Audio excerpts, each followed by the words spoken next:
Wearing a face covering is not advisable by a doctor, goes against the industry's best practices, or is not permitted by federal or state laws and regulations.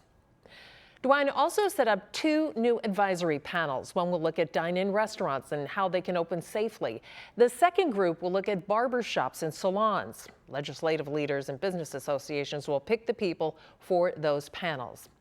DeWine was again asked about daycares. He said it is a challenge and it's a work in progress. DeWine said the virus doesn't seem to affect kids too much, but the fear is the kids would carry the virus back to their homes. Campgrounds on a lot of people's minds these days. The governor said the state is going to look at campgrounds, but he said the worry is that groups, different groups coming together, especially groups that are not of the same family, and that can be a concern when it comes to germs and coronavirus. And he's also worried about the common areas, but he said it will be reviewed. A lot of people asking about BMVs and libraries. Well, the governor said we are still concerned about space and will continue to evaluate things. State Health Director Dr. Amy Acton said COVID-19 is now in all Ohio counties. Benton County reporting its first 3 cases yesterday. She also told us that new symptoms associated with coronavirus from the CDC include chills, shaking, muscle pain, sore throat, a loss of taste and smell. And she also was urging parents to keep those well-child visits to keep them safe and healthy. She also said hospitals are safe for patients right now, so if you're having any symptoms, if you think you're having a heart attack, just go to the emergency room if you need help. Now, as we wait for the governor to step up to the podium because we want to get his very first words, we're going to keep an eye on that. But right now, the producer? ABC 6 senior political reporter Ben Garbrick joining us live by phone right now. And Ben, what do you think the governor will tackle today? Well, Tara, I just spoke with a member of Governor DeWine's staff who says that we should expect some more details about some of the changes that are coming this Friday as well as on Monday. Now, this Friday is when some elective surgeries are going to begin. Initially, many dental offices and non-essential surgeries and other medical procedures were delayed because the state wanted to conserve personal protective equipment, and they also wanted to free up space for potential COVID-19 patients.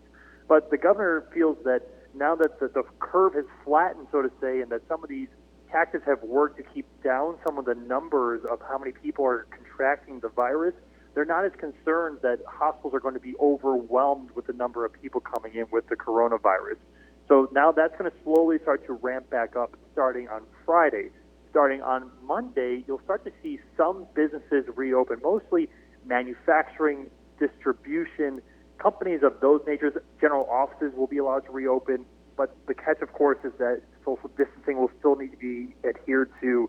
People may be required to wear a mask. Other procedures will be in place to make sure that people are not spreading COVID-19 to one another, even if they are going back to work. The governor said he wanted to start with those kind of settings because it's more of a controlled environment, and that you might be able to put some of those procedures in place compared to a retail setting where you have customers coming in and out. That's a little more complicated, and that's part of the reason why many stores are not going to open up until May 12th, and also why you might see restaurants and other places like that not open for even a while longer. They're keeping an eye on the number of infections and hospitalizations.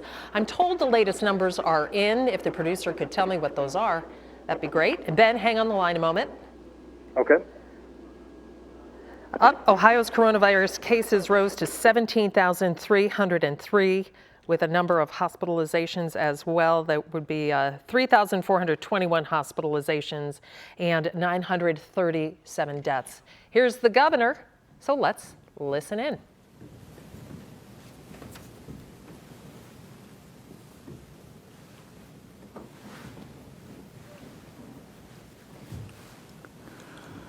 Well, good afternoon, everyone. Today I'm wearing a Tiffin University tie.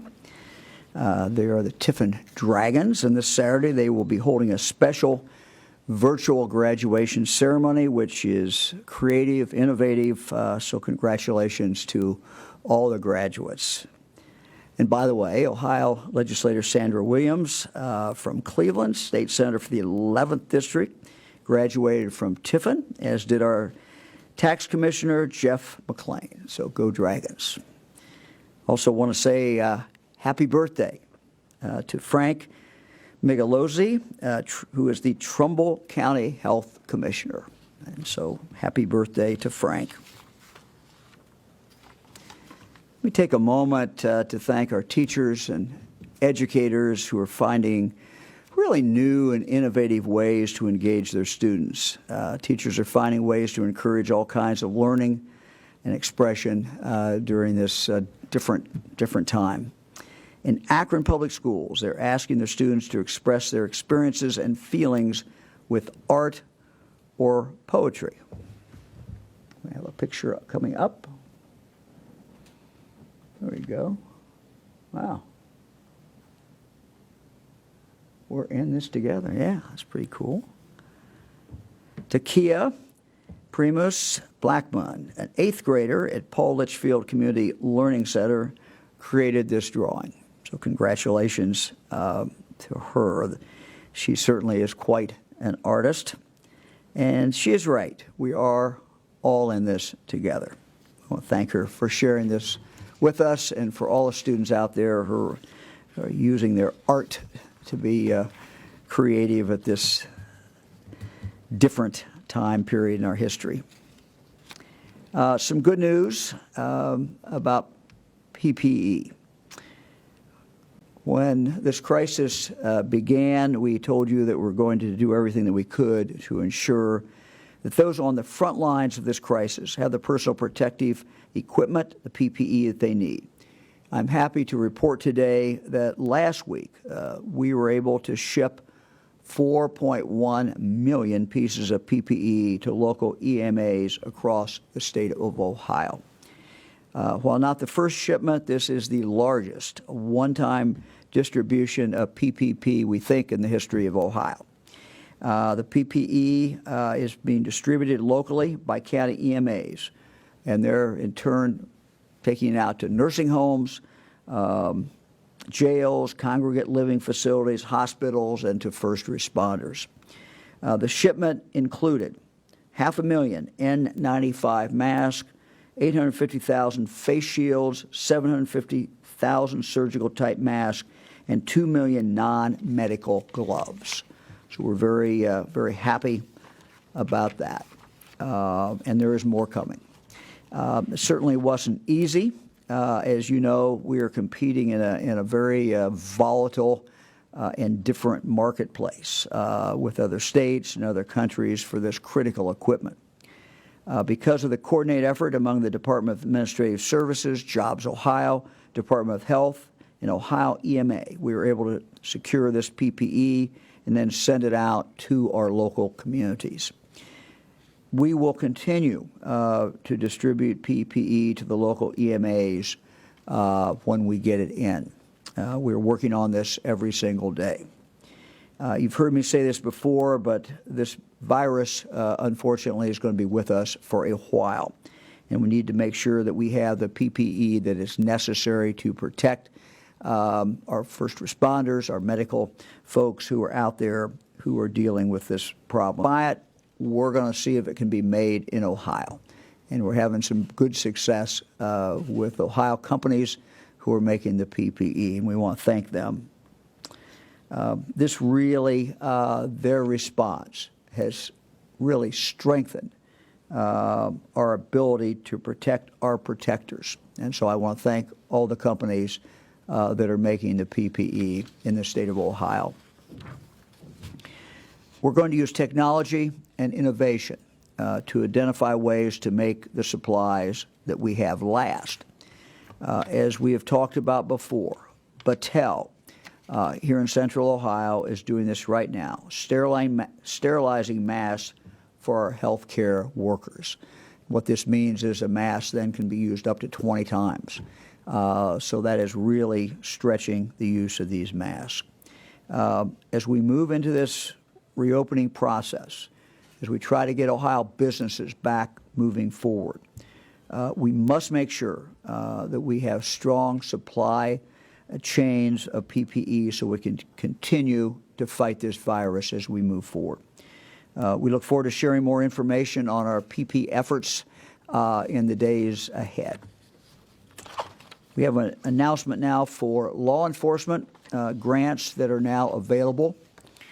The new normal that we find ourselves in today is certainly challenging for all of us, and that includes those in our criminal justice system who must adapt to meet the need for social distancing. Local authorities have worked in new ways to safely carry out their duties and provide much-needed support to victims of crime during this pandemic. Today, we are announcing that Ohio has nearly $16 million in grant funding available to help. This funding was awarded to our Ohio Office of Criminal Justice Services as part of the CARES Act, the Federal CARES Act. OCJS is now ready to accept grant funding applications from local law enforcement, probation and parole offices, local courts, victim service providers, and adult, juvenile, and community correction agencies. With this federal funding, agencies will be able to take measures to help prevent, prepare for, and respond to the spread of COVID-19. It can be used for things including, but not limited to, the following: cleaning supplies and PPE, overtime costs, new technology for virtual court hearings, inmate medical needs, and supplies for COVID-19 monitoring and testing in our local jails. And these are just some of the ways that this money can be used. We know that this funding will be especially useful for victim service agencies, such as domestic violence shelters. They're having challenges making enough space for social distancing. This money also can be used for alternative housing, such as hotel or motel rooms for survivors of violence who need to be quarantined away from their homes due to safety concerns. So as you can see, the money is fairly flexible, and we would encourage different agencies to apply for it. Agencies may apply for up to 12 months of funding, and there is no local match that is required. Due to the unique nature of COVID-19, Ohio OCJS has not set a deadline for funding requests, and there is no cap.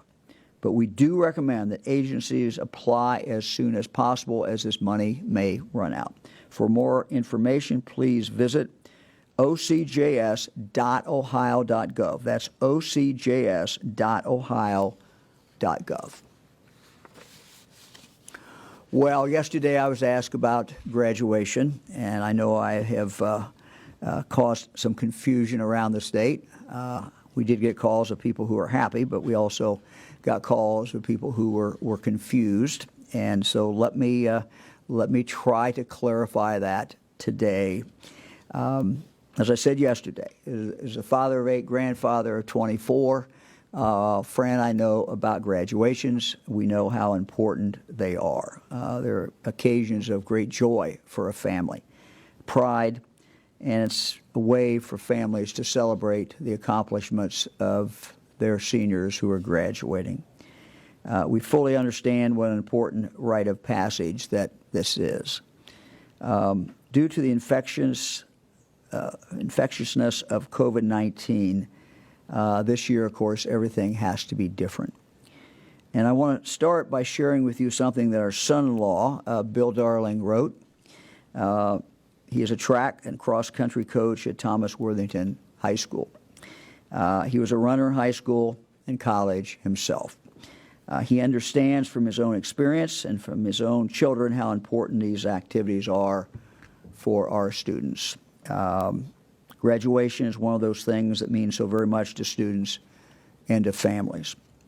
And so I want to share a portion of something that Bill wrote to his track team just a few days ago. I'll quote from part of it. And Bill writes, "There is a song making the rounds these days that was written by my good friend Eric Nesda called True Heroes. In it he sings, 'True heroes are measured by what they give away.' In the spring of 2020, for you seniors, you gave up a lot," Bill continues. "You gave up most of your last semester of high school. You gave up normal graduation, grad parties, and prom, and you gave up your last track season. It would be far better to look at not what was taken away from you, but what you gave. You gave it up to save the lives of your fellow Ohioans. You gave it up knowing that in all likelihood, you may have been fine, but they, others, would have been in peril. In these next few years, I ask you to look around your table.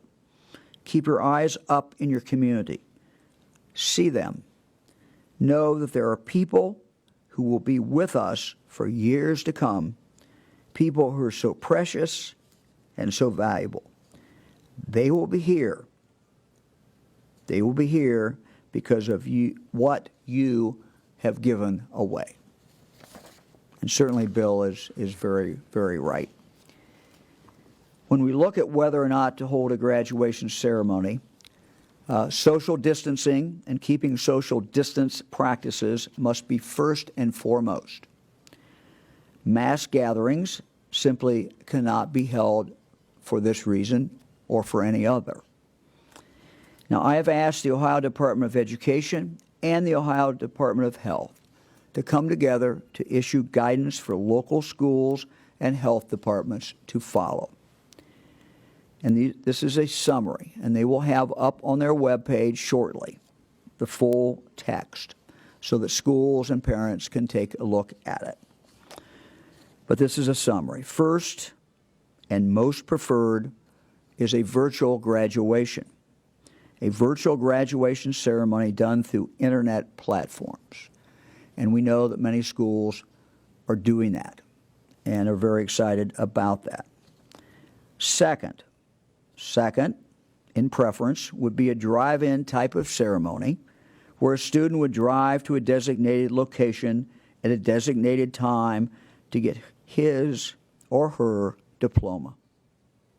Third in preference would be an event with 10 people or less at a time who are and remain socially distanced, where a graduate can receive his or her diploma. And again, they go into more details on that. Will be put up online shortly. Ohio has 612 school districts. Each school district needs to work with their local health department to make sure that their plan is in accordance with public health guidelines to deal with this pandemic. Of equal concern are graduation parties. And I know through our experience with our children that graduation parties are a big part of the celebration. And they've become, at least during my lifetime, a lot more important. That kids go from graduation party to graduation party. This is tough this year. And I would ask people to remember, because the graduation parties can pose as much risk or more risk, frankly, than a graduation. Remember that our order prohibits gatherings of more than 10 people at a time. While it's time to graduate, it's not the time to have a graduation party. That will have to wait. I understand how hard this is for the class of 2020. It's not how you envisioned it, not how your parents envisioned it, not how anyone envisioned it. But I am confident that our schools will be resourceful and creative in how they can honor the class of 2020. Again, we have posted this guidance on our webpage at coronavirus.ohio.gov. That's the normal place to look, coronavirus.ohio.gov. I'm going to now ask Lieutenant Governor to talk and to try to clarify, and he will clarify, the issue in regard to face coverings. John? Thank you, Governor. Yes, I had not intended to be here today because I was going to be working on the guidance on restaurants and on personal care and some others, but we have received a lot of questions about what the requirements will be for face coverings as it relates to customers into the workplace. And so we wanted to be clear about what those are today and to make sure to give you a little color to how this came about. First of all, I'm going to say this to you. You have a governor that listens. He tries to get the best advice from everybody. That's what we try to do. And as best as you can try to get advice from everybody, there's always going to be an exception. And when we put the business group together, there were 20 of them, and they were unanimous in saying that face covering should be required for customers and for employees.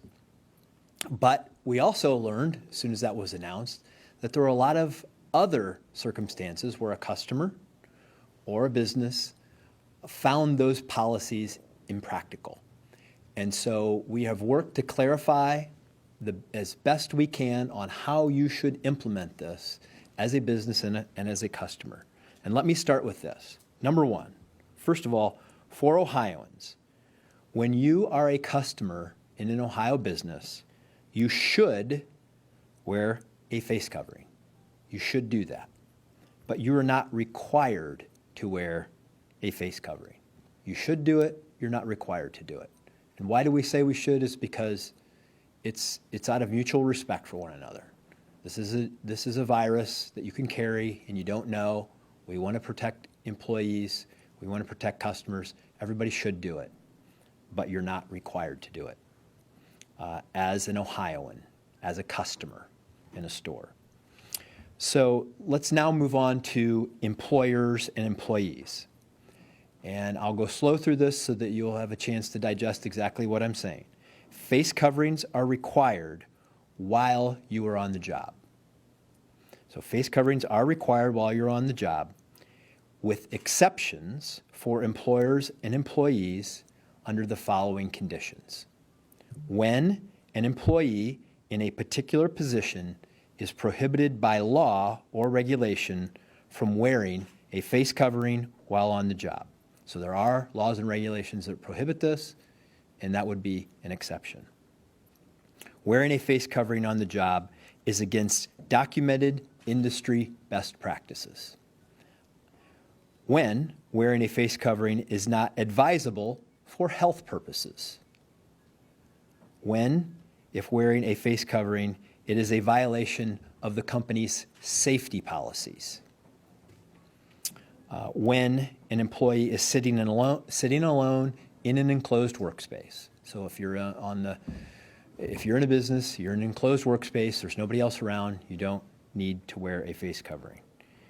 And when there is a practical reason a face covering cannot be worn by an employee, a practical reason.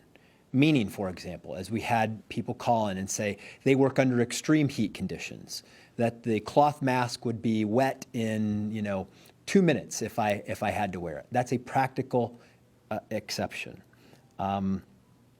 Another case in a manufacturing facility where there needs to be a clear line of communication was one example that was provided to us where it could create a safety concern because employees who are handling heavy equipment can't hear one another. These are all exceptions for employers and employees, and if you believe you qualify for one of these exceptions, then your business, if you believe that your business or an employee qualifies for these exceptions, you must provide written justification upon request. And let me be clear about this. What our goal has always been is to be firm in that we know that we protect each other when we wear these masks, but we also want to be reasonable. It's a very difficult thing to account for every circumstance in the mask wearing guidance. Ohioans, when we came into this in the original stay-at-home order, were reasonable and practical and followed the rules, and we have seen the health benefits of doing that. And as we issue this new guidance, we hope that the same thing happens, frankly, because we want you to comply not because it's a government mandate. We want you to comply because you care about each other. And as a practical matter, the faster we get through this, the faster we get on to phase 2 and phase 3. And when we do these things, the social distancing, the disinfecting, the wearing of masks, it drops those numbers. We move on to the next phase, and life can begin to look more like it used to. And it's going to be a while, but it's going to take that team effort again. We're just appealing to you in doing this, that we're all in this together. These are the guidelines that are mandated with exceptions. And there's also best practices that even go above and beyond this if a business can do it, which many businesses already are. So we're trying to be firm and reasonable, and we hope that this clarification today will provide that guidance, and it will be available. I know that the communications team will get this out to everybody. Governor? Thanks, John. Dr. Acton. Thank you. Good afternoon, everyone. Let's go ahead and start with the data. All right, so today we now have 17,303 cases reported in Ohio, an increase of 534 cases over the last 24 hours reported. We do have hospitalizations that have trended slightly up in the last 24 hours. It's something we'll continue to watch. Our deaths right now in Ohio are at 937 people that we have lost in Ohio. Next slide. And our data remains pretty consistent. We have tested 128,000 people in the state of Ohio. Next slide, Eric. Thank you. And we can see our trends. Right now, our cases going slightly up, but again, mostly plateaued. Our deaths have increased significantly. A lot of that, what we're seeing, remember, deaths aren't reported deaths that occurred in the last 24 hours. It's deaths that we've gotten data on. And our death numbers will increase actually over months. This date today, in April 29th, the people who actually died today, we'll be learning about them in many weeks and even months to come. And so that's why death data can be a little bit tricky to interpret. Hospitalizations, we did go up. I did talk to some of our big centers in Ohio. They have seen a slight uptick of hospitalizations, not ICU admissions, however, and you can see ICU admissions today a little lower. And remember, once again, that getting the disease starts within the next 2 weeks. You might need to go to the hospital. Within the next week or so, you might get admitted or need to be in the ICU. And again, deaths following. So this data, always needs good interpretation. I would say, Governor, what we're still seeing just a very even thing over time. Next, I think that would be it for today. I want to talk a little bit about the masks as well. I want to acknowledge just everything that everyone has said and the beautiful artwork we saw as well. There are people for health reasons that cannot wear a mask. There are folks with disabilities, folks with sensitivity issues, and we definitely, it's not typically recommended under the age of 2. And with everything we have done in this, we have really appealed to you, because in the layering of all these defenses we can have collectively, we're always aiming at most of us doing the right thing.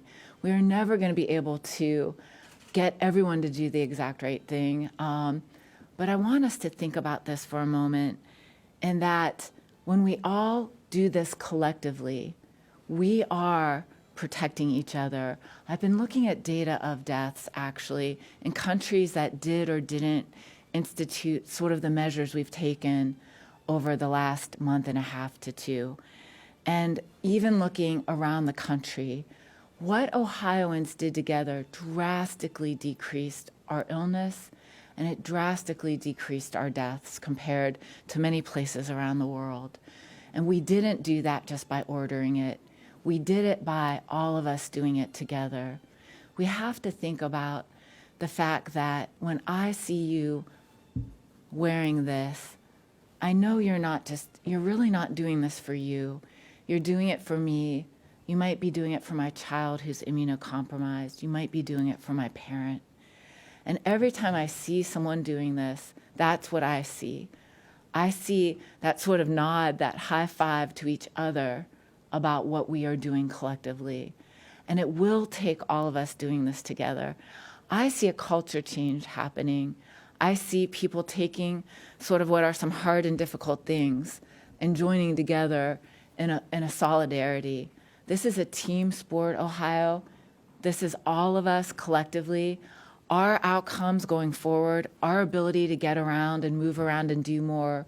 The more we do this, the sooner we get out of it and the more people that will live with us to be at that next Thanksgiving table, that next graduation.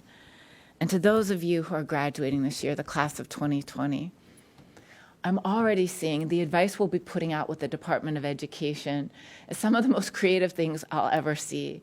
The virtual graduations, the drive-through celebrations, the wedding I just saw pictures of in the newspaper, where people went out in the middle of the street and the neighbors were banging out from every house, drawing hearts on the sidewalks, joining in together, is a wedding that will be a forever memory for that couple. And it is not like any wedding. It's not the one they planned, but it's the one that they'll really remember at this point in time. What did we remember that we did during this time to help each other? And 2020, when you have that 5-year reunion and you're all together, you will be that class that actually lived through this together and have that memory. So it's a new memory and it's a special memory. So Ohio, let's do this together. Thank you, Governor. I do have information right before we get to questions. This will not take long, but this is Social Security Administration has asked us to make this announcement.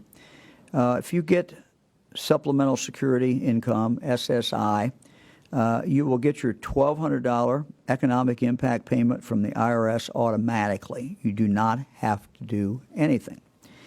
But if you get SSI, have not filed a tax return, and you have an eligible child, you must act now to get $500 per child in addition to your $1,200 payment.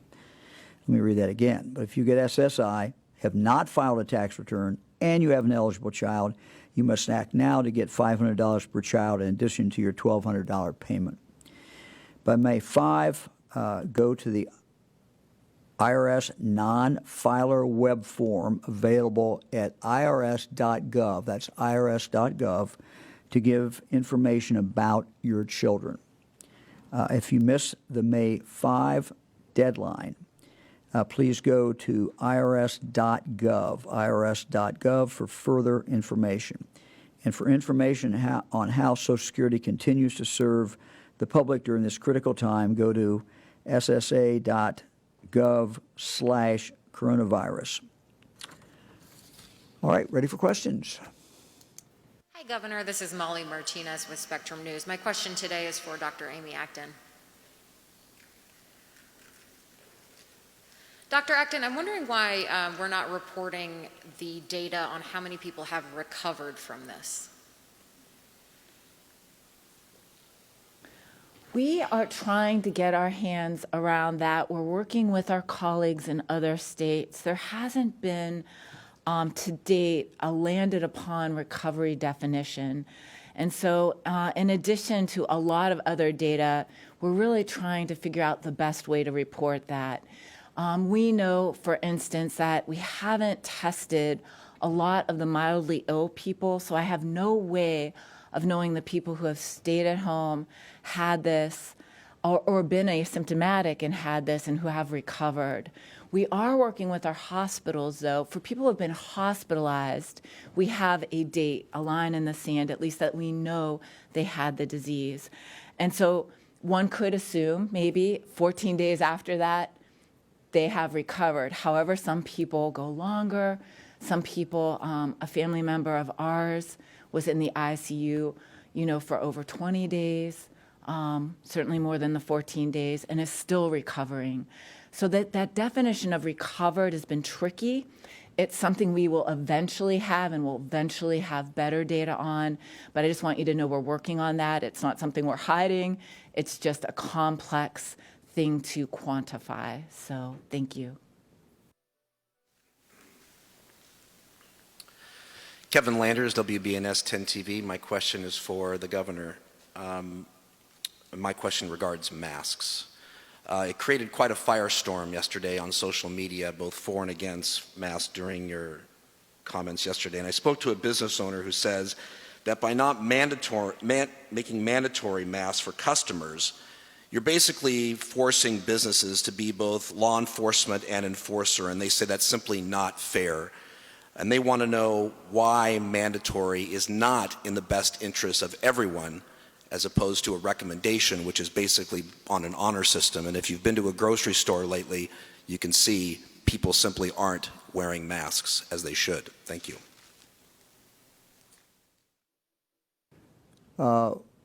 We talked about that yesterday. I understand that. We think that is the best practice. I will again encourage every Ohioan who goes into a store to wear a mask. But what became apparent to me quickly after we'd announced that mandatory for people going into stores, that this was something that a significant number of Ohioans just simply would not accept.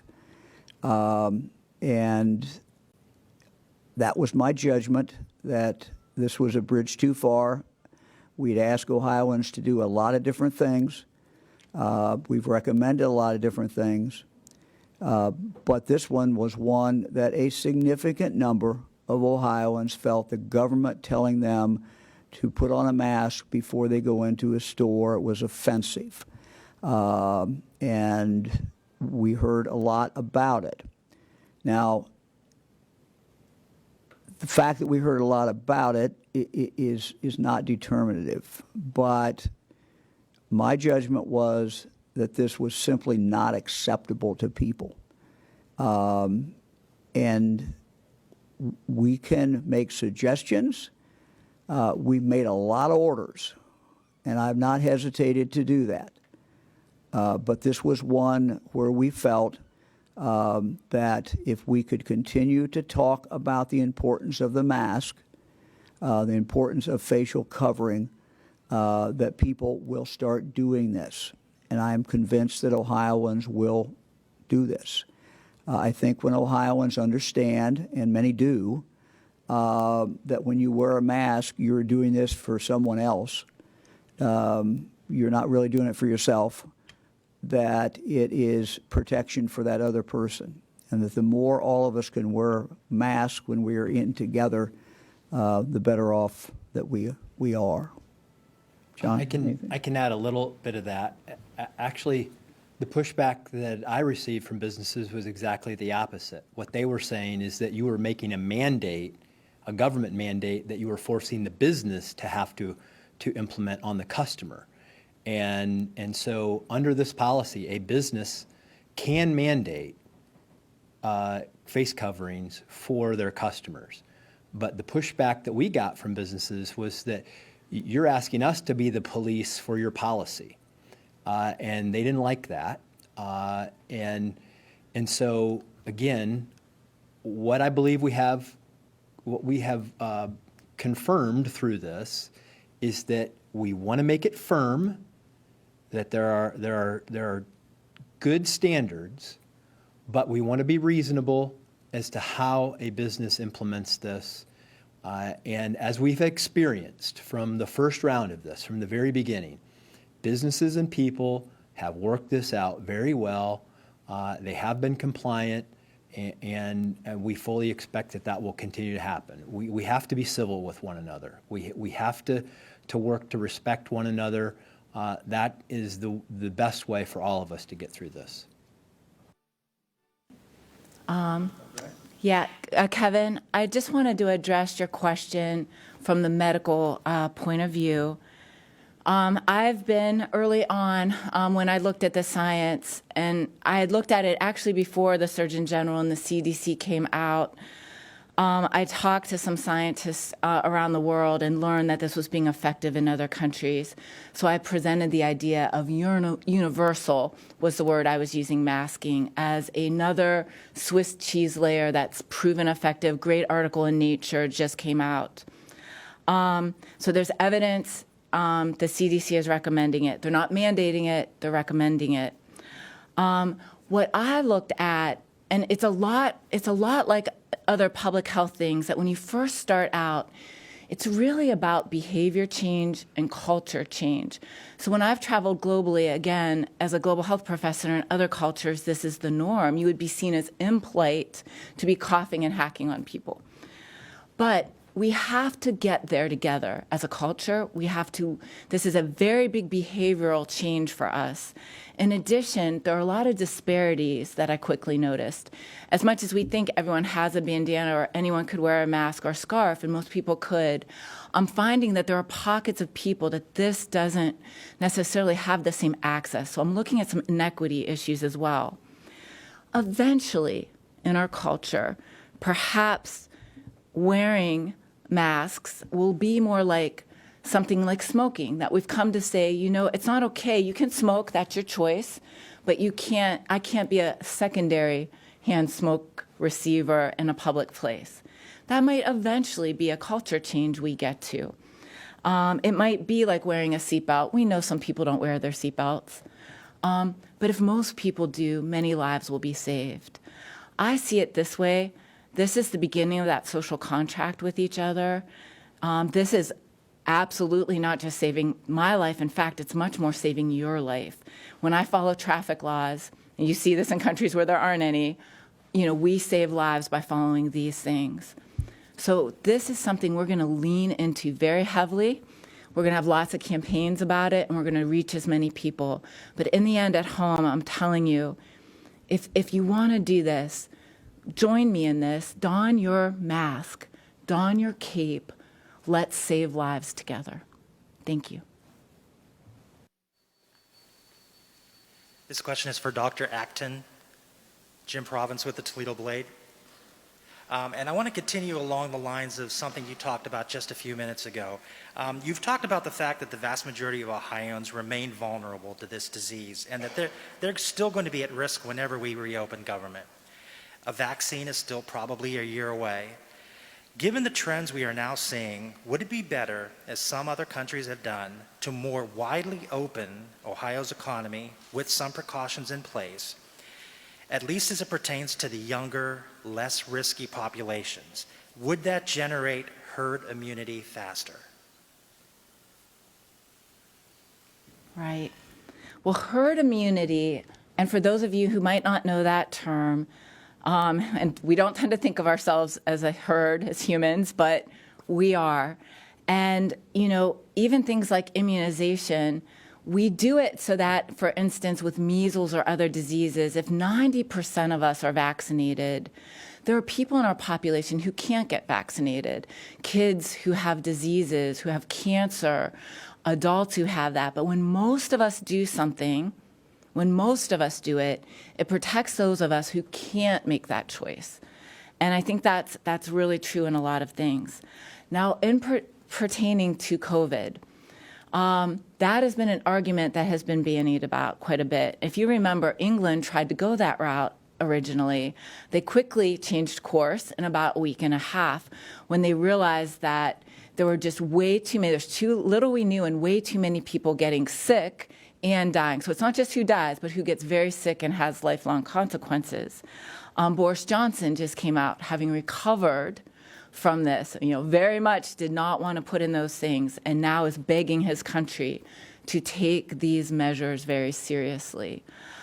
This is not a minor thing, COVID. And while we see that there are predilections to certain people, the elderly dying from it, there are many, many deaths of all age groups. Not only that, but we're learning more and more about how sick people of all age groups are getting. And we are learning that people are having strokes and other kinds of things that we didn't understand in the beginning. So this is still a very dangerous disease, and we really want to minimize the spread until we have more treatments and more things in place.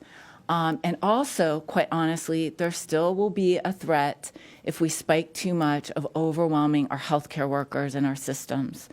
So, this really is finding, and again, I give our governor and our team so much credit for navigating this unknown time. It's a very narrow walk through balancing all these effects on our health and well-being and on our businesses and on our nursing homes and on our hospitals. It's really, really navigating a very tight razor's edge to maximize the best outcomes for all those things. So I don't think a wide open. We have many, unfortunately in Ohio, many people who meet those risk factors from things as simple as obesity. We do have some bad health outcomes. If I could, there was an editorial in the paper, in the Dispatch actually, this weekend by Reverend John Edgar. I don't know if people know, he runs something called Community Development for All People. It's an outreach and a ministry that helps, and one of the big things they do are food banks and a drive-through all people's fresh market for food. And as we know, all our social services are struggling right now. But he said, some of us talk about this being a war on a virus, but he also said the caring people and the things we are doing collectively to help each other right now through these very hard choices and times are a pilgrimage toward mutuality and wellness. So wellness is an expansive concept, and there really isn't a safe way to say out there that our young are safe, go out there, when we know that there are many that won't be. And so we have to walk this collectively. We have workers who are greeters at Costco's, who are elderly. We have young people who have underlying health problems that go to work. And so as employers and as doctors and as people, we're trying to help all of us get through this. Thank you. Hello, my question's for the governor. This is Ben Garbrick with ABC 6 and Fox 28 in Columbus. Governor, my question is about childcare. We've heard from a lot of people who are eager to get back to work, but they have children who are home from school or children that are usually in childcare, but those facilities are closed. Yesterday, you expressed sympathy for people in that position. You also explained why it might be problematic to have children coming together and potentially spreading the virus and taking it home. But as we're trying to get the economy back going, what can the state do for those people who would love to go back to work when it's possible, but they just don't have anywhere to take their children? Thank you for the question. I know that a lot of people are asking that question. We are working with the legislature. We're putting a working group together to take a look at child care and see how we can get people so they can work, put their children in a safe place where the children can learn. But as we talked about yesterday and we talked about before, the challenge is as we open up the economy, as we move forward, and we know child care is an integral part today of people being able to work, but we also know child care has, that congregate setting has the same risk as schools do. And there's a reason that school is not in session. And as we talked about yesterday, is bringing people together, young kids together, who may all be just fine, but one may be carrying the COVID-19 virus, and then all the kids are carrying it, and then they go back to their respective families. And so it is a significant aspect of the spread of COVID-19. And so that is the challenge. That's why we've not been able to, did not feel that was where we could start. Just like we've felt we have not been able to go back to school, because this is a very significant spreader. But we also know as we start back that we have to phase this in and we have to provide help to people. So it is a work in progress. A lot is going on in the month, will be going on, and as we prepare for the month of May. We've got a lot of different things. As we said, we're going with manufacturing. We're going to the hospitals on Friday. On the 12th of May, we're going with retail. We're beginning discussions, working group on restaurants. So a lot of things are rolling out. And the child care, we know we have to address that as well. But what we want to do, we do not want to be in a situation where we are moving so fast that we're spreading, and in 3 weeks, when we see the results, we've got to roll things back, and that's just not where we want to be. So we got to be cautious as we go about this. Thank you. Adrienne Robbins with NBC4, and my question's for the governor. You've talked about the importance that consumers have confidence that they're going to be safe when they head back to stores. Do you think that the state has done enough to instill that confidence, especially when we're not mandating masks? And do you worry at all about the damage we could be doing to businesses that start to open up, but no customers come out because they don't feel safe? Very, very good question. You know, I would invite our viewers to look at the protocols that we have put forth. I'm going to ask the Lieutenant Governor a moment to talk about these because he worked on these.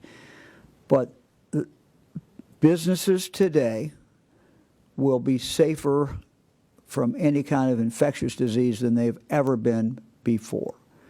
There are protocols in place as we move back towards opening everything up that have never been in place in the history of this country before. They have been thought out. They are significant. They involve social distancing. They involve sanitation. They involve monitoring every employee who comes in every single day to see the health of that employee. Never before in the history of this country have we done this with every business. John, you want to add anything? Yeah, sure, Governor. Look, you know, there are two issues here. What is the right public policy, and what is the right business policy? And our responsibility is to come up with the right public policy to provide for both the health and the economic well-being of the state. And so Dr. Acton and I often have these conversations, and the governor is you know, in the heart of every single one of them. What's the best public policy? And that's what we are articulating. But businesses are going to take different approaches trying to capture customers in a new world. And so many of them are doing innovative things online. Many of them are doing curbside services. Others I've talked to, businesses, are going to be promoting themselves as the safest place to go do whatever it is that they sell, because they're going to talk about all the things that they do to make their business safe for their customers.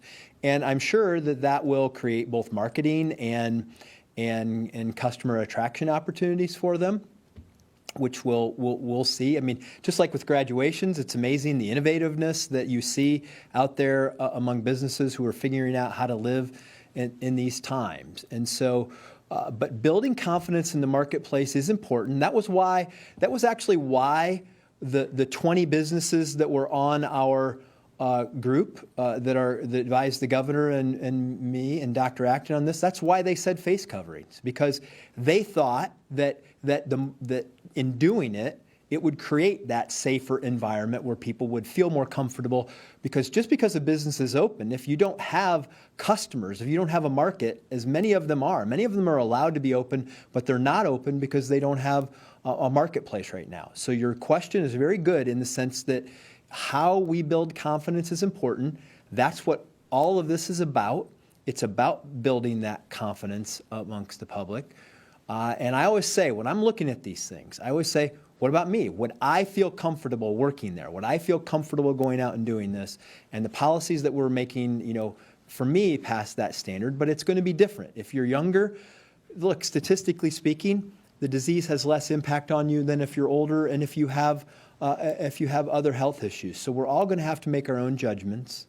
But what we have done from a public policy is being firm and reasonable, trying to protect health, the health of people and the economy, and businesses are going to go above and beyond this in most cases to try to build that confidence. We set very tough standards that they have to follow, but in addition to that, as the Lieutenant Governor said, it is a merger of the best practices and the best business practices, because these companies have to be able to ensure that their workers, people who they're trying to hire, people who they're trying to get to come in and work, those workers have to feel a confidence that they are in fact safe. Just as a retail business has to make sure its employees are safe and feel safe and they can recruit people to come in, as the same way with customers. So they have an economic incentive, good business practice to do this, as well as the mandates that we have set down. This is Jackie Borchert from the Cincinnati Enquirer. My question is for Dr. Acton. Dr. Acton, it's been a while since you talked about serological testing, and given that since then we've seen some studies out of New York and California kind of trying to nail down the prevalence of the disease. I'm wondering how widespread is serological testing in Ohio today, and is the state collecting that data or conducting its own prevalence study? Yes, thank you for asking. So again, the science of serologic testing is evolving, but I can tell you, I was on the phone call last night. We have our work group on testing overall that's led by past governors Taft and Celeste, and just some of the most, it was one of these conversations, I wish everyone could hear them, because they were just so thoughtful. Some of the best researchers talking about this. We do have some innovative research going on right here in the state to get that good serologic testing, but it's still an evolving science. And I won't go into all the nuances. Someday I'll do a little 101 on serologic testing. But we're still trying to get, and the Lieutenant Governor has been fighting hard to get us those 1,000 tests from Celix. That will allow us to do that. But we're very much hoping, we've had the science, we have the study set, and we're hoping to begin our prevalence study this Monday. It'll be the first of many studies on prevalence here in Ohio, and we're very excited about that. You've maybe seen the results from some of the first studies done in New York City. Fascinating results, and we're going to do that very same work here in Ohio. And that will be ongoing. We'll do larger and larger sample sizes over time. But I feel very good about that. And once you start it, it takes about 2 to 3 weeks to do the study and get the results. We also have a very fascinating survey underway, piggybacking off of an already existing Medicaid survey that's out in the community, so we can learn more about people's symptoms and risk factors. So we're doing some innovative studies, the like of which we've never had the opportunity to do, in partnership with amazing universities here in Ohio, as well as Battelle. I do want to take one moment to just add to what the governor and lieutenant governor said. I have felt all along that, and I think we really have to avoid this going forward, that there are these sort of false narratives out there that pit things like business is doing well in the economy versus health. And, in a complex world, people are always saying what's bad about this time. I think one of the things that are going to be great about this time that we have learned, I hope as a lesson, is that the world can be very complex and nuanced, and that we shouldn't get caught in zero-sum games. We as a team are constantly fighting to find the win-win solutions. And I think we should really hold ourselves to that and aim higher. We've been aggressive on the way in. We're being aggressive going forward. We are not accepting that people have to die to have a good economy or this or that. We are really trying to maximize our well-being. And if you think about this, we, 11.7 million Ohioans, are the business owners, and we're the customers, and we're the workers, and we're the nursing home people. We're in the nursing home, and we're the workers there, and we're in the prison, and we're the workers there. We cannot accept leaving anyone behind. We don't have to have a zero-sum game. Let us innovate so we all win together. Thank you. Good afternoon, Ben Schwartz with WCPO. Governor DeWine, we've been hearing from a lot of people who say that ever since word got out about things beginning to start to open back up, they've immediately started seeing people completely ignoring social distancing guidelines. I want to know if you have a recommendation for what Ohioans who are taking social distancing seriously, what they can do if they see something like that. Well, Ben, that's a real good question, and I referenced that the other day when I looked at all the newspaper headlines around the state, and it was talking about opening up and announcements, and my concern was that people wouldn't read the fine print or wouldn't read the story, but would look at the headline and see things are opening up, and they are opening up. We're trying to get this economy moving forward, but at the same time, we have to be just exceedingly careful. The virus is still very much out there. It's not gone away. It's not going to go away for a while.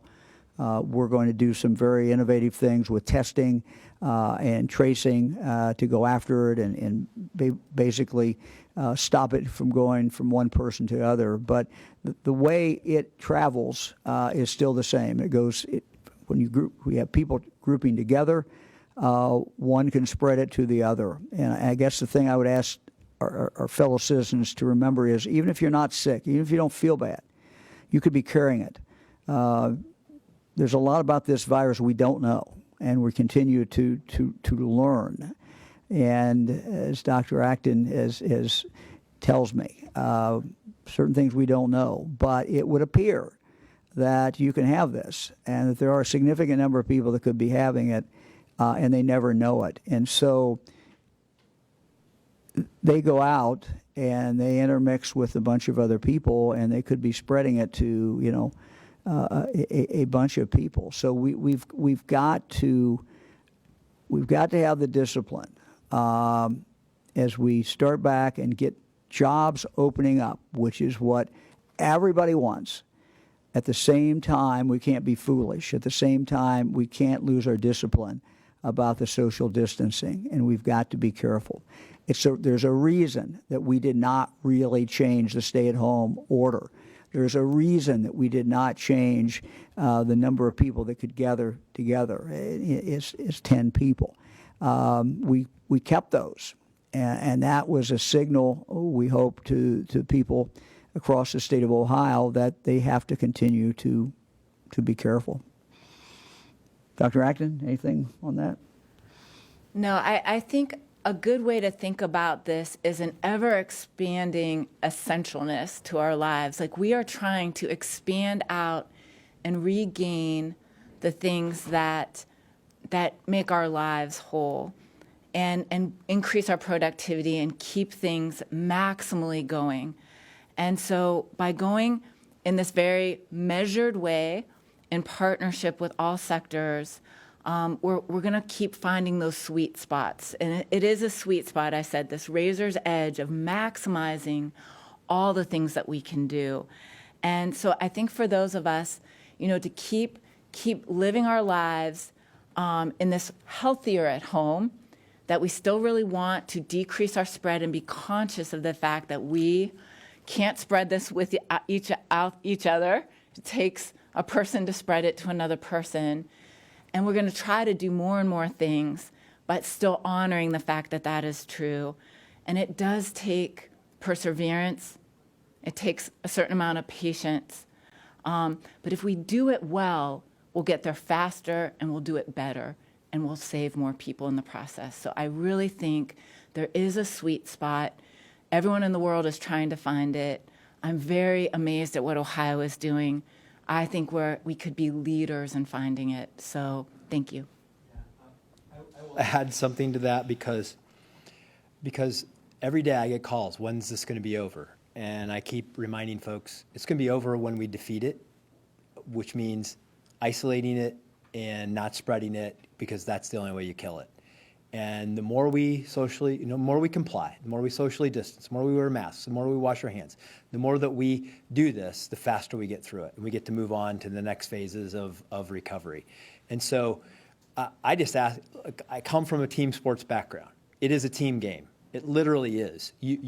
Everybody has to do their role for the team to win. And I think what win means is getting this behind us and moving on. And so the more we do this, the faster we get through it. Marty Sladen, Ohio Capital Journal. Governor DeWine, I have a question for you. We're talking about reopening workplaces on a day when deaths are going up.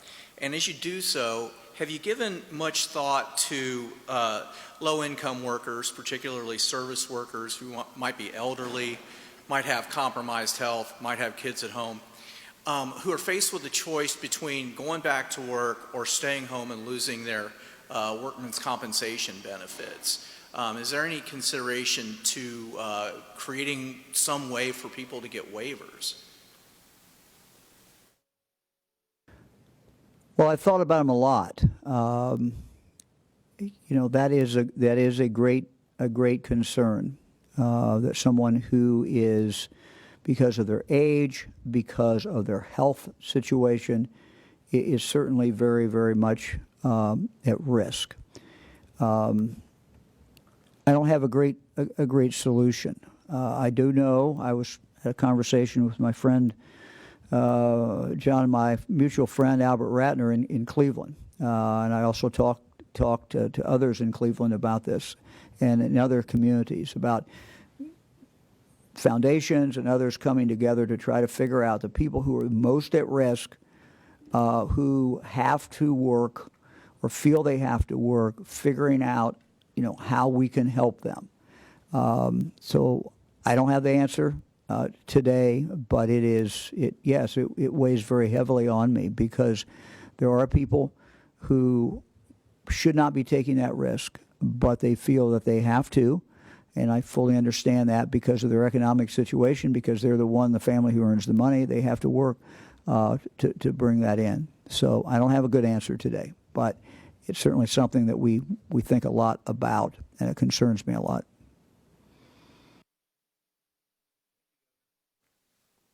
Hi, this is Danny Eldridge with Hannah News Service. My question is for the governor. Can you talk about what kind of liability businesses may have if they don't require customers to wear masks, and if their employees get sick? I'm not going to play lawyer today, so I don't have a comment about that. That would be people should obviously talk to their own lawyer about that. This would be an area, I would suspect, an area of the law that is not really defined, and my guess is, I don't know this, but my guess is there aren't too many court cases directly on point about that. So again, under our order, any business has the right to require anybody walking in that store to have a facial covering. We just did not mandate that they had to do that, but they have the right to do that, and they can do that if they wish to do that. Would you say it's good advice to mandate those if you want to avoid lawsuits? Well, I don't know about the legal side of it. I would be talking about something that I've not studied or not looked up or not been advised about. We know from a health point of view that having people wear masks coming in, a facial covering is the best thing. Again, I'm the eternal optimist, as my wife will tell you, and I'm hoping that as we continue to move through this, that people will understand that it is, unless they have a physical reason for not wearing one, and some people do, but if they don't have a physical reason, that putting on a facial covering, something like this, it doesn't have to be as pretty as this, or my wife Fran made this, but just putting something so you're covering your mouth and your nose is a protection for everybody that you come in contact with. And I think we're on a journey through this. This is uncharted. None of us ever been here before. But I think as we go through it, and the evidence is clear that when you put this on, you're not so much protecting yourself as you're protecting others.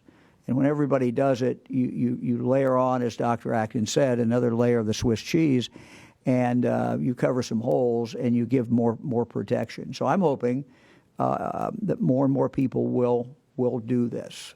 I just came to the conclusion that mandating it in a retail setting was something that Ohioans just weren't ready for the government to tell them to do it.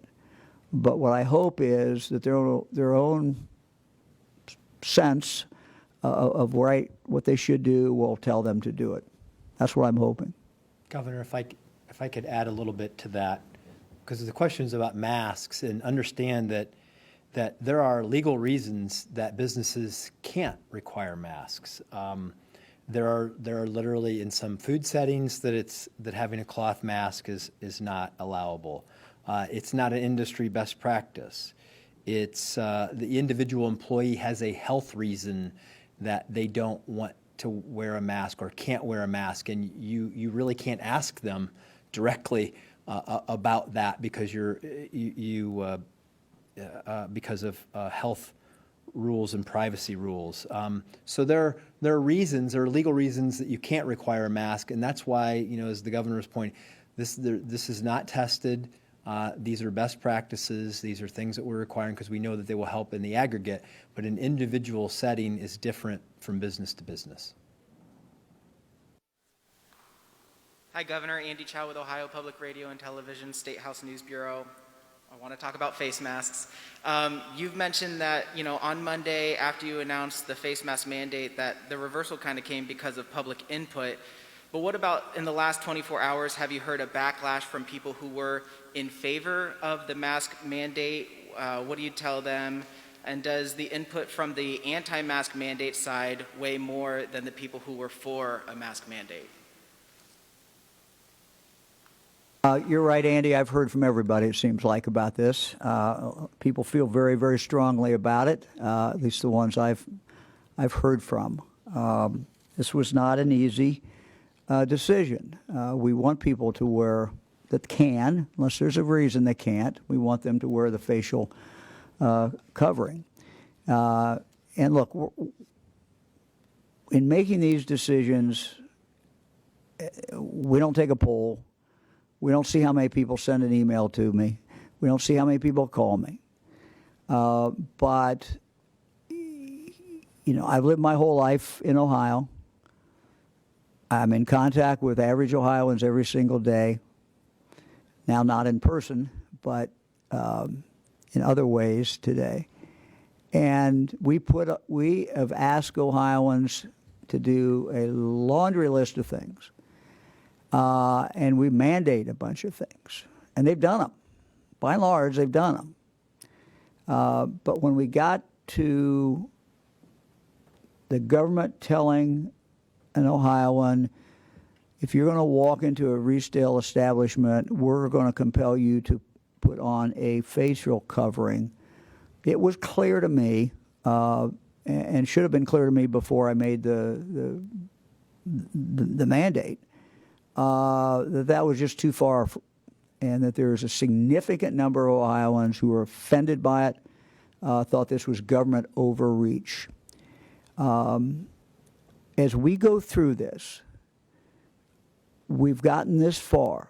We've saved the lives we've saved, not because of what I mandated or Dr. Acton has mandated, but because of what Ohioans have done. And if we lose that feeling that Ohioans and their willingness to do some tough things and to do some things that they've never done before, none of us have ever done before, if we lose that willingness, then it will be disaster. We will lose many, many more lives. Our business will not come back. So we can't lose that sense of here's what we're all in this together and here's what we've got to do. And so my decision was that was clearly too far. But again, I'm hoping, I'm the optimist, that Ohioans will study this, look at this, and say to themselves, I'm going to the store, I'm going to the grocery store, I'm going to the jewelry store, or whatever. It is really not a great inconvenience when I get out of my car to put that facial covering on. And I'm convinced that as we move forward, more and more Ohioans will do that. Hi, Governor. It's Andrew Welsh-Huggins with the Associated Press. I know we're supposed to hear from the DRC director at some point, and I recognize you talked about that huge shipment of PPE earlier today. But we are hearing a lot of concerns from corrections officers in the state prisons that they themselves don't have enough PPE still. And they're wearing the same mask over and over. What are your concerns about these state employees in this very dangerous congregate setting not having enough equipment themselves, and what do you think might be done about it? This is difficult circumstances. It certainly is difficult circumstances for a state employee who is working in our prisons today. We're doing everything we can to get PPE into them. I've made it very clear to our team we need to go after the PPE, and that our prisons are a top priority. I've also made it clear to our team that testing is a top priority. The reason that you are seeing numbers out of our prisons that are much, much higher than other places is because we made a decision to go test everybody. And when we've got a hot spot, we move in and we've surged testing in. But the director will be here tomorrow, and I'm going to defer to the director who deals with this on a minute-by-minute basis, and she will be able to fully explain exactly what we're doing in regard to PPE, but not only PPE, all the other things that we're doing in regard to our prisons. So if I could beg off one more day, she's the expert. She'll be in here, and she'll talk about it. She'll be on Skype. She won't be in here, but she'll be on Skype tomorrow. Thank you. This is Laura Hancock from Cleveland.com. I have a question about cleaning for Dr. Acton. Lysol, disinfectant wipes, that kind of stuff, it's not really readily available. People have asked me about this. Will soap and water suffice, being that it doesn't kill off as effectively as like all that stuff that Dr. Weir was talking about last week? Surface killing stuff on surfaces. Can you talk a little bit about this, since we have a lack of a lot of these surface cleaning products?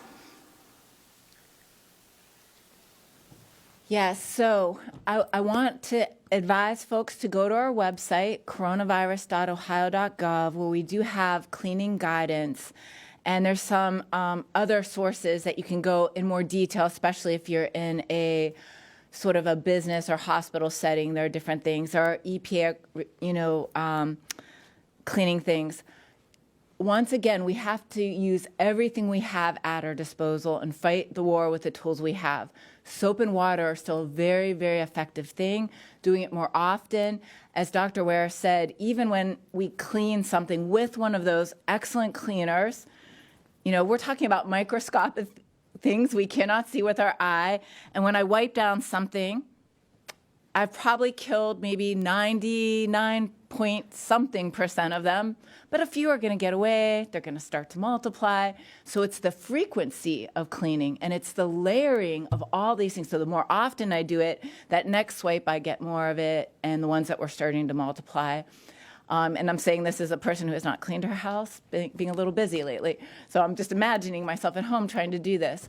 But it is this, like, doing our very best with the tools we have as often as possible. And for very specific guidance, please go to coronavirus.ohio.gov. And yes, there are shortages of things everywhere. And that's why we have to keep fighting together. Good afternoon, Governor. Randy Ludlow with the Columbus Dispatch.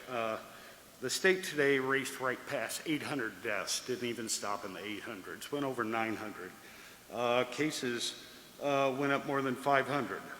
Our numbers seem to be tracking the wrong way. Yet I hear from people who cannot find masks, who can't locate cleaning supplies, they don't have a sewing machine or aren't handy, can't make their own. I hear from dental hygienists who are terrified. They're going back to work Friday and they don't have the right PPE. What can be done to make PPE more available to the general public? Well, Randy, anybody who works in a medical situation, for example, in a dentist's office, obviously needs to have the PPE. There are normal supply lines that hospitals, that doctors, that dentists have. Now, the problem has been that these normal supply lines during this pandemic are just all messed up. And we've seen, we've seen kind of the Wild West over in China when people are trying to buy stuff. And you've seen people who are brokers and middlemen who are taking it out and almost putting it up for auction. And I could tell you more horror stories. So it is a problem. We are trying to do absolutely everything that we can. And we announced earlier at this press conference the things that we are doing, and we're not bringing these in and holding on to them. We're holding on some in case there's a surge somewhere, but we're getting these out just as fast as we can out into the communities. So it is a national problem. It is not unique to Ohio. We have put the best people we can. We are spending the money when we can locate this stuff. We are making some of it in the state of Ohio. So we are very aggressive about it, but you're right. It does, for some people, remain a problem. And it is of big concern to us, and it motivates my team every single day. Every day when I start my day, I get a report on the status of the PPE and what we have been able to obtain. Now, again, there are other supply lines. Normally, the state is not out purchasing this and distributing it. Usually, whatever group that needs it is doing that themselves. But the supply lines are messed up, and we understand that. And so we're trying to do anything that we can to help. And we're going to continue to do it. It is a top priority. Governor, can I add one point to that? Under the rules, if you cannot supply the safety equipment and comply with the standards, then you cannot open. So that's a really important part to remember about all of this. Just add, I'm not the expert on this, Randy, but there's a lot of ways to make facial covering. And a facial covering is obviously not the N95 mask. It's not, it is facial covering is basically, as Dr. Acton has explained, to protect not me, but other people. But I've seen people take all kinds of different things and just literally put it around, and they're covering their nose, they're covering their face. So I know a lot of people are making them and coming up with some great designs, but it's also, I've seen some people do it in a very, very simple way. Governor, this is Laura Bischoff, Dayton Daily News. I'm the last question. I wanted to ask you about colleges. Urbana University is closing. University of Dayton is furloughing 450 workers and laying off others. How do you expect Ohio colleges and universities are going to weather this pandemic, and what will they look like going forward? Laura, I don't know. It is of great concern. I wear a tie of one of our great universities every day, or most every day. One of the great assets that we have in Ohio is our universities, our colleges, both private and public. It was already a different time, particularly for the smaller schools, as the demographics have not been in their favor. Going through this pandemic, it creates additional problems. So I'm fully aware of that. Don't have a great answer, but I know that this is a time when people need to rally around their alma mater, their college, and help them out, because it's a very difficult time.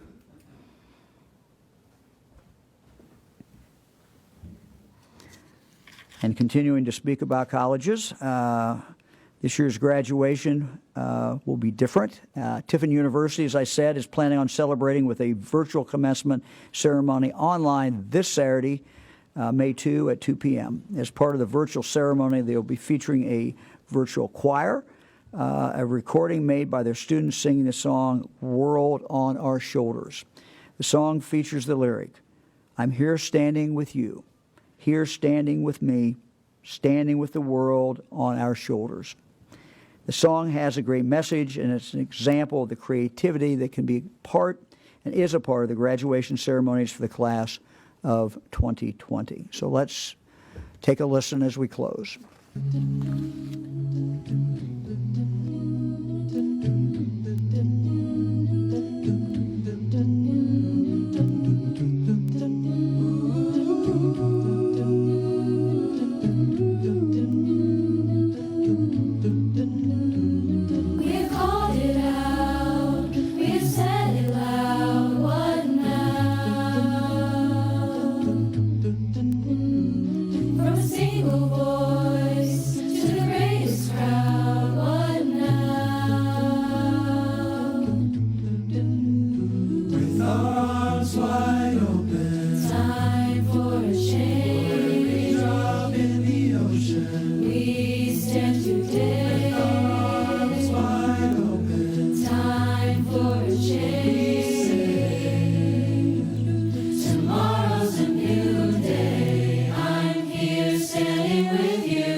That was great.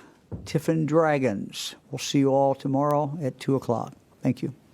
You've been watching the governor's daily briefing on COVID-19 here in Ohio. Here are some of the highlights. There are now 17,303 cases of coronavirus in Ohio. That is up 534 cases from yesterday. There are 3,421 hospitalizations. That is up 81 from the day before. And 937 people have died. Just yesterday, that number was 799. The governor announced Ohio has shipped 4.1 million pieces of PPE, including masks, face shields, and gloves, to local emergency management agencies across the state.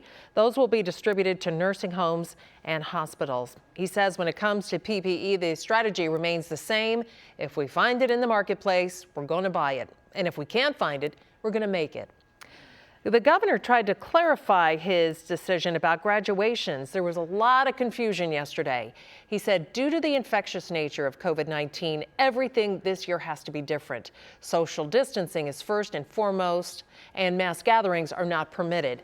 So the Departments of Education and Health have come up with graduation guidelines for schools, and they're offering 3 scenarios. The preferred one is a virtual graduation through internet platforms, a drive-in ceremony where the student would receive a diploma in a parking lot.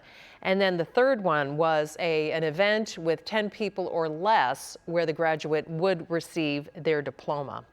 He did say that schools do need to check with local health departments to make sure that they are within the guidelines.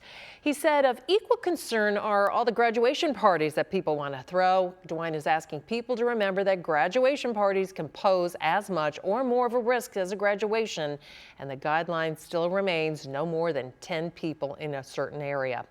Lieutenant Governor Jon Husted trying again to clear up confusion about masks. He said you should wear a mask when in a store or business, but you don't have to. Facial coverings are required, though, while you're on the job, with a few exceptions, such as laws or regulations that prohibit facial coverings, that it's against the best practices of a certain job, that it violates the company's safety policies, the employee's doctor advises against it, or you're an employee sitting alone in an enclosed workplace. You don't have to wear a mask. If any of these exceptions apply to your business or one of your employees, you have to get written justification, and it must be provided upon request. The governor then shared a message from the Social Security Administration. Very important, we get a ton of calls about this. And it said, hold on one moment, if you get supplemental security income, SSI, you will get your $1,200 economic impact payment from the IRS automatically. You don't have to do anything. But, and here's the but, if you get SSI and you have not filed a tax return and you have an eligible child, you have to act now to get your $500 per child in addition to the $1,200 payment. ABC 6's Ben Garber asked the governor about reopening the daycares as the state opens up. The governor said he was working with the legislature and putting together a working group to see how to make daycares a safer place for kids. He said we do have to be cautious, though, because, again, the challenge is the congregate setting, just like schools, and the threat that the virus could be easily spread. Dr. Acton was asked why the state wasn't reporting the number of people who have recovered from the virus. She said that the definition of recovered is tricky, and the health department is now trying to figure out how to get all that data and then how to report all of it. And she said a prevalence study will begin Monday, and that will see how widespread COVID-19 is here in Ohio. But it'll be several weeks before those results come in. If you missed any of the news conference, watch it on our website, abc6onyourside.com, and on our YouTube page. Just search for WSYX ABC6. We'll see you at 5.